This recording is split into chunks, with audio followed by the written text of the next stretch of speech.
Affetmek, ruhun özgürlüğe giden yoludur. Affetmek, insanın en derin yaralarını sarabilen, huzura açılan bir kapıdır. Hayat yolculuğunda hepimiz incinmiş, haksızlığa uğramış ya da beklemediğimiz darbeler almış olabiliriz. Ancak affetmek, bu yükleri omuzlarımızdan indirip daha hafif, daha huzurlu bir yaşam sürmemize olanak tanır. Affetmek, geçmişin yüklerinden kurtulup geleceğe huzurla bakmaktır. Bu nedenle affetmenin insanın kendi ruhsal ve duygusal sağlığı için ne kadar önemli olduğunu anlamak, yaşam kalitemizi yükseltir. Affetmek birçok insan için karmaşık bir süreçtir. Çünkü bizi inciten şeyler genellikle duygusal yaralar açar ve bu yaraları iyileştirmek zaman alır. İnsan doğal olarak kendini koruma içgüdüsüyle hareket eder. İncindiğimizde duygusal bir duvar ararız ve bu duvar affetmeyi daha zor hale getirebilir. Ancak bu duvarı aşmak, kendi iç huzurumuzu bulmanın bir adımıdır. Unutmayalım ki affetmek başkası için değil, kendi ruhun için yaptığın bir iyiliktir. Birini affettiğinizde aslında onlara bir ödül vermiş olmuyorsunuz. Affetmek, geçmişin zincirlerinden kurtulup kendi hayatınıza devam edebilmeniz için kendinize yaptığınız bir armağandır. Bir insanı affetmek, onun yaptığı hatayı onaylamak anlamına gelmez.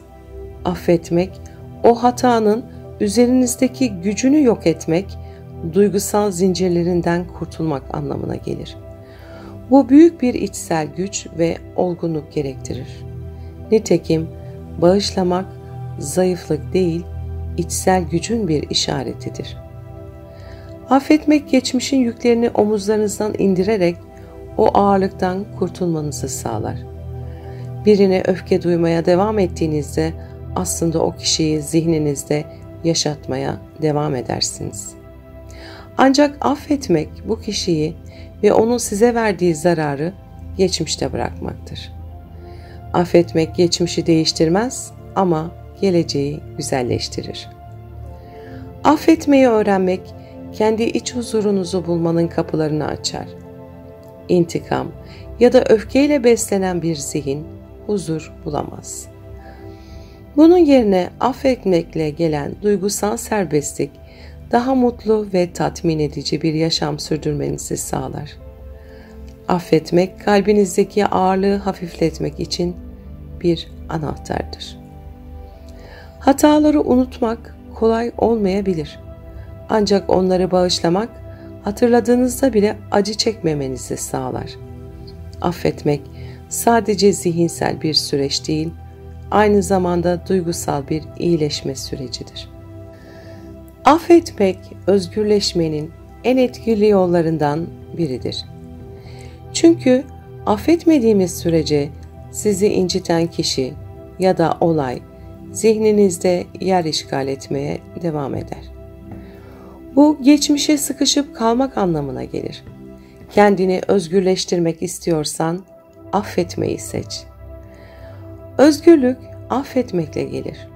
Öfke, kırgınlık ve nefret gibi duygular ruhumuzda ağırlık yapar. Affetmek ise bu yüklerden kurtulmak demektir.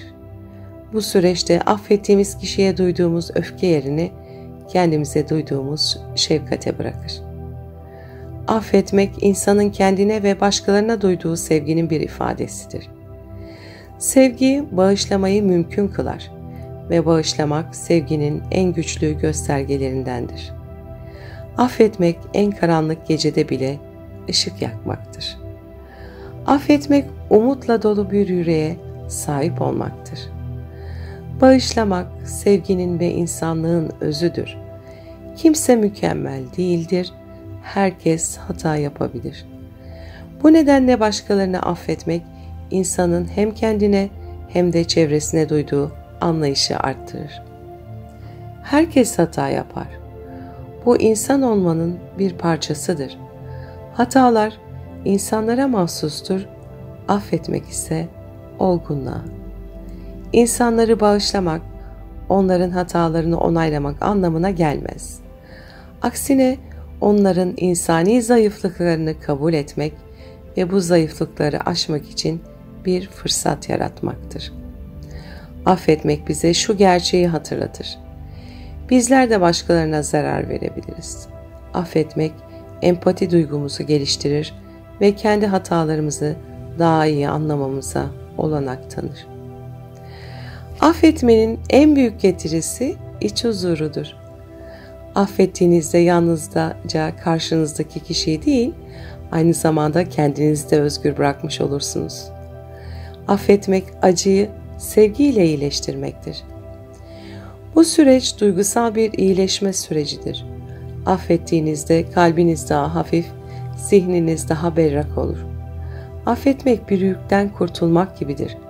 Sizi aşağı çeken zincirlerden özgürleşmek demektir. Affetmek zaman ve sabır gerektirir. Bu bir gecede gerçekleşmez. Ancak bu yolda atılan her adım size daha fazla huzur ve mutluluk getirir. Kendi iç huzurunu bulmak için affetmeyi öğren. Affetmeyi öğrenmek aynı zamanda kendinize değer vermek anlamına gelir. Kendinizi daha mutlu, daha huzurlu ve daha özgür hissetmek istiyorsanız affetmeyi bir yaşam tarzı haline getirin.